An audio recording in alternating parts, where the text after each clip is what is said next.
Welcome to Channel Make your insight to the Australian visa system.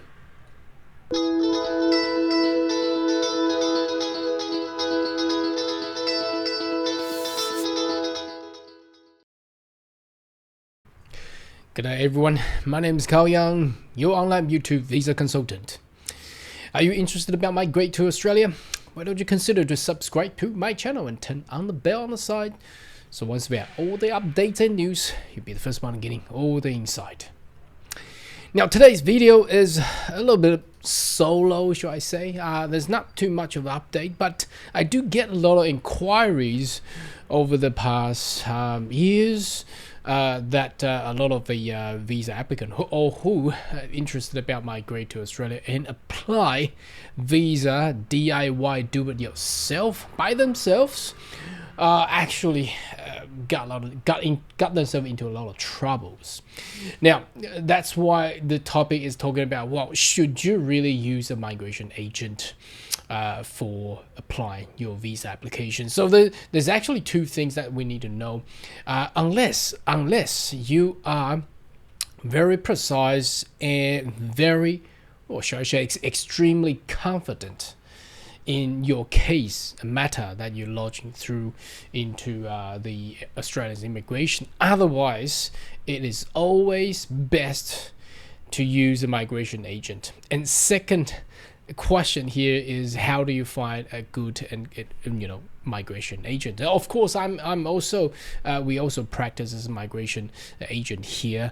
We get a lot of clients and people are asking through stuff and seeing people going through to not so good agents out there. So the second half of this video is how you really can choose a good migration agent. Now first of all, talking about visas. Visa is connected to your identity. Thus it's actually very important. Now would you take care of your ID as careful as much as all the other things? Well, I usually use the example of, like, if you're going to see a doctor, you're going through a surgery. Look, are you going to do it yourself? Of course not, right? But if you only have a cold, a flu, well, you can go into a supermarket or buy a pack of Panadol or whatever and just DIY yourself. That's fine. But if you're going through a major medical surgery or procedures, right? Of course you want to find a professional person to help you out. Now there has just been too many people overconfident in the past. They reckon a visa is somehow just like buying an air ticket, flying to a tourism destination. So they basically overlooked, treated not as high priority as all the other matters in life, and end up with a shithole, should I say. For example, there's people not paying too much attentions, overstay, and they have overstay because they don't have their files being managed by a professional migration agent. So once the visa lapse, they don't even know, overstay, and when they lodge the next visa, they did not know that actually contravene with the visa conditions. So they ticked the actual checkbox that they have not breached any visa condition previously. But obviously that's a false declaration. Now false declaration cause the public interest criteria 4020 to kick in. That is likely to get you a result of a 3 to 10 year ban. And that is very bad. And in the digital world now, this information can be shared among all the Western nations. So it's not too good. So you really need to treat your visas carefully and being managed professionally by someone else. Give you another example. That the first one was basically going on unlawful only for a couple of days. You might not think of it's a big deal. Well, just 3 days unlawful. What's the point? Only 3 days. Yeah, well, that's gonna cost you life. The other example is like going through skill migration. Obviously, skill migration is a very, very complex process. Somehow, a lot of people tend to try to do it by themselves. I mean, there is no problem on DIY visas, but when you hit major issues, for example, you're missing, I often can question that they're missing a day, they got invited, but their skill migration assessment result, all their IELTS has lapse, invalid. What do they do? And they have somehow throw the money in, press the application submit, pay the money. What do they do?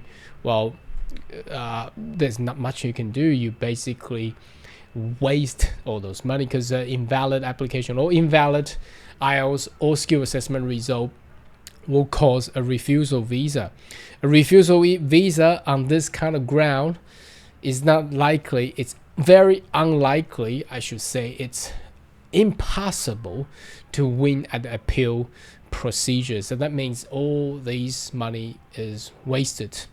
So if you have been, been managed by a professional migration agent, I don't think these kind of things will actually happen. But over the past 3 years, I've been dealing with all the YouTube channel. I receive a lot of comments, things like this. Very, very unfortunate, and just don't want to see that much anymore. There's just a lot of people. Well, I understand people want to save money, but visa as ID, it's like your heart, it's like your brain, your arm. You don't want to lose it, because you lose it, the opportunity is gone. I understand people want to save money, but sometimes money required to spend on the vital process. Otherwise, if things doesn't go through, it will cost lives, just as those examples that I just said previously. Okay, now, so how do you pick and choose a good migration agent? Obviously, has been a lot of migration companies out there. They're also doing YouTube, Facebook videos. Some of them has done great jobs in explaining visas. Now you don't need to just pick me. You can pick anyone else. Check them out. Make sure they understand. Well, nowadays information is quite transparent.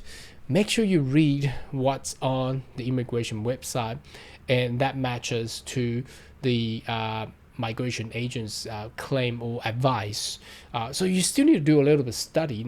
Don't just throw stuff to migration agent. Now, there will be people saying, look, if I have study and survey the whole process on the immigration website myself, why do I still need a migration agent? Now, look, an application lodgement is easy.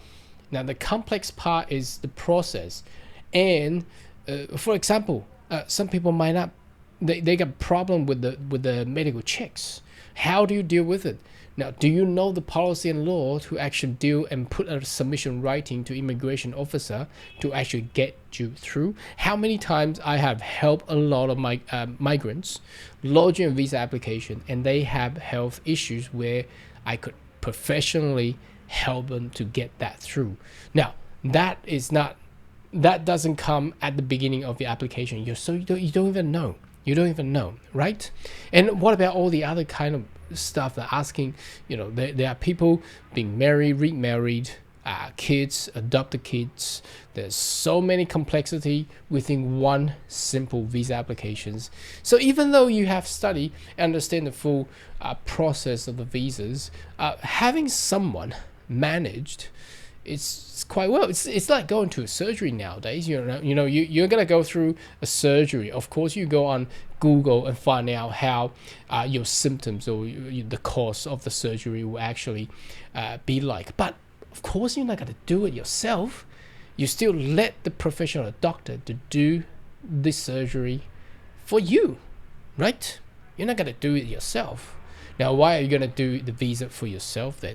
So I'm here not just to promote all the migration agents out there, but to actually get the actual client, the customers, the visa applicants, more knowledge in regards to what you are about to do and what sort of risk or a manageable risk that you can take and be handled by a professional migration agent.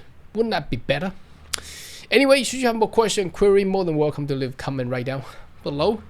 And I see you next video. Goodbye.